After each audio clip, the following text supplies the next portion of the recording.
Juan Sforza perde espaço e deve ser negociado. Vasco aguardando proposta de investidores. Fala galera, sejam todos bem-vindos ao canal BTB Esportes. Eu sou o Jonatas Santos, chegando com tudo, trazendo as últimas atualizações desse dia e informações do Clube de Regatas Vasco da Gama. É claro que eu estou falando do Gigante da Colina.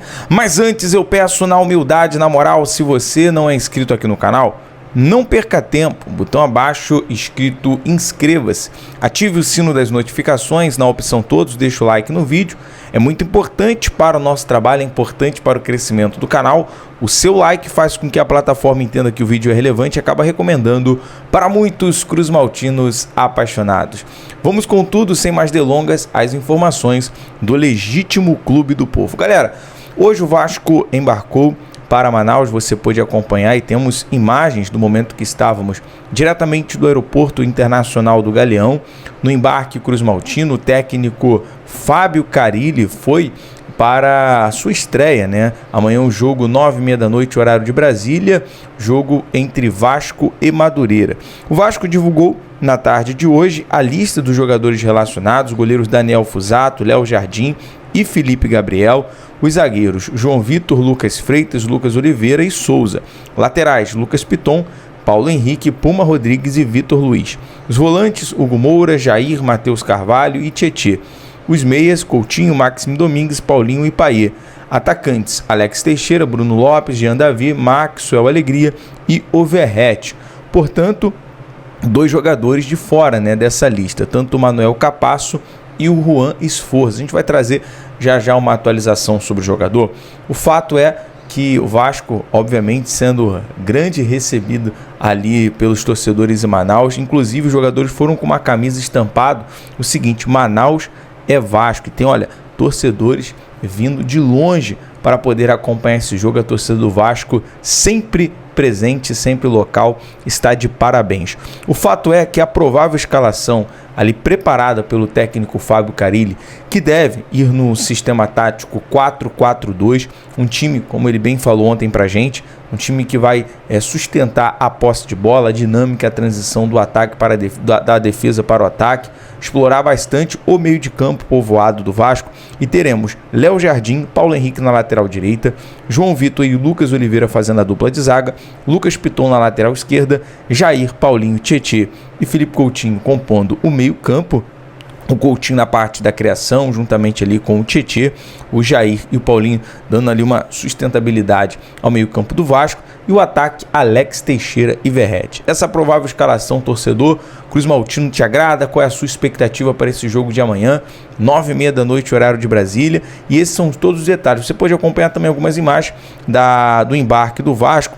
E aí, falando nesse detalhe, a gente entra no assunto aqui do Juan Sforza, que acabou perdendo espaço. Hoje o Vasco ele tem um meio campo bem ajustado, né? Jogadores que chegaram como o próprio Tietê, que é um dos reforços nesse período, e os jogadores que retornaram de lesão, Jair e Paulinho. E Matheus Carvalho e Hugo Moura, que foram titulares na última temporada, vem cada vez mais ali dando essa confiança ao meio campo do Vasco. Hugo Moura, que inclusive foi autor de uma assistência no último jogo, no empate por 1-1 contra o Boa Vista. E com isso, o Vasco aguarda, aliás, uma proposta, né? Recebeu uma proposta e busca negociar o volante Juan Sforza. Aos 22 anos, ele recebeu forte concorrência com a chegada do Tietê, além de Paulinho e Jair, como mencionamos. Com isso, o Vasco está aguardando propostas chegarem para emprestar, ou até mesmo, se for uma oferta vantajosa, vender o jogador. Detalhe dessa informação através dos créditos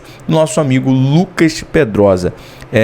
Nesse ponto, né, na ocasião, o Juan Sforza foi contratado com uma promessa do futebol argentino, vindo lá do News Old Boys da Argentina. Ele foi contratado por cerca de 5 milhões de dólares, algo em torno dos 24,8 milhões de reais na cotação da época, por 80% dos direitos do volante. Nesse momento, o time argentino ainda tem 20% caso haja uma venda futura. Detalhe, né, naquela ocasião, Juan Sforza chegou a pedido do técnico Ramon Dias.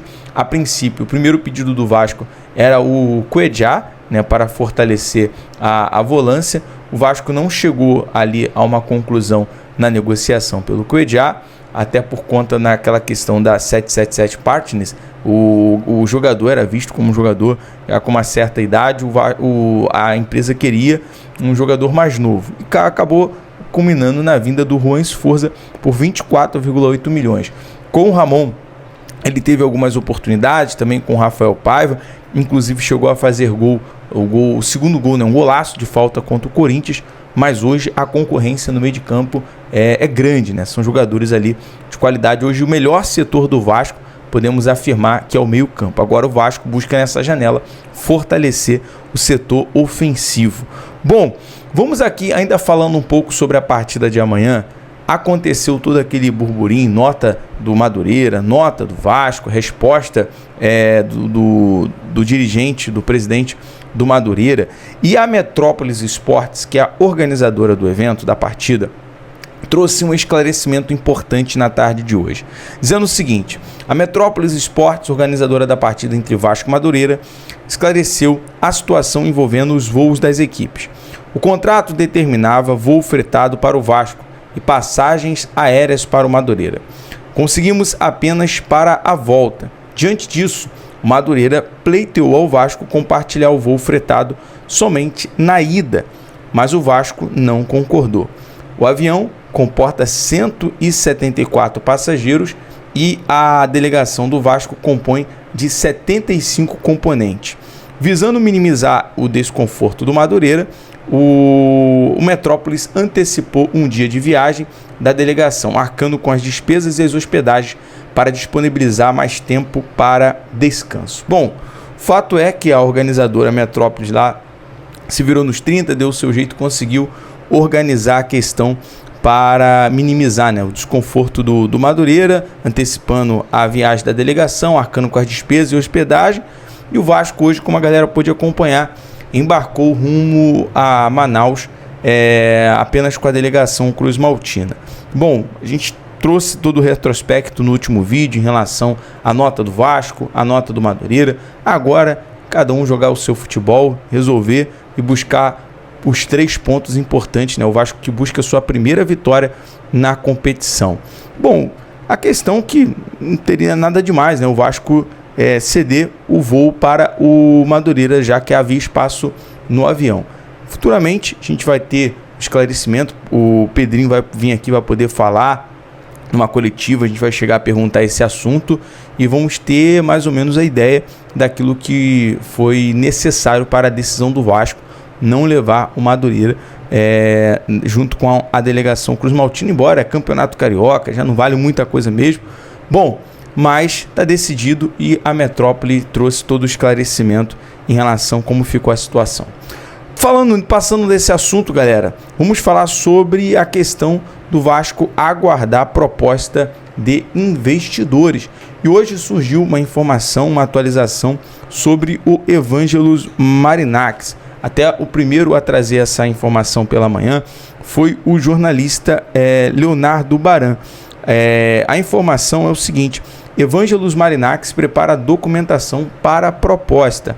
De acordo com a informação do jornalista Leonardo Baran, o empresário grego Evangelos Marinax, proprietário dos clubes Olympiacos da Grécia, Nottingham Forest da Inglaterra, estaria em fase avançada no processo de formalização de uma proposta de compra para o Vasco. A expectativa é de que a documentação necessária seja formalizada até o final de janeiro, até o final desse mês. A aquisição de um clube no Brasil por um investidor estrangeiro envolve procedimentos burocráticos rigorosos, especialmente no que diz respeito à validade legal de documentos apresentados, né? Toda aquela questão burocrática que envolve uma proposta de um investidor. Pela informação, o Vasco aguarda essa proposta até o final do mês. Nesse caso, o empresário precisa atender às exigências legais brasileiras para a sua proposta ser reconhecida a análise formalmente e analisada formalmente.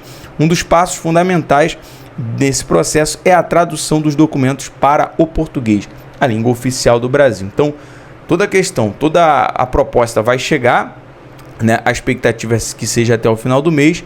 Vai haver também a tradução, obviamente, para que seja de fácil compreensão e assim o Vasco poder estudar né? Se a proposta do Marinacci é melhor ou você vai aguardar a proposta de outro investidor. Galera, eu sei que tendo qualquer atualização, qualquer novidade, a gente vai trazer aqui todos os detalhes para você, torcedor Cruz Maltino. Amanhã a gente retorna aqui trazendo toda a novidade de pré-jogo, mais detalhes, também a chegada do Vasco lá em Manaus, enfim.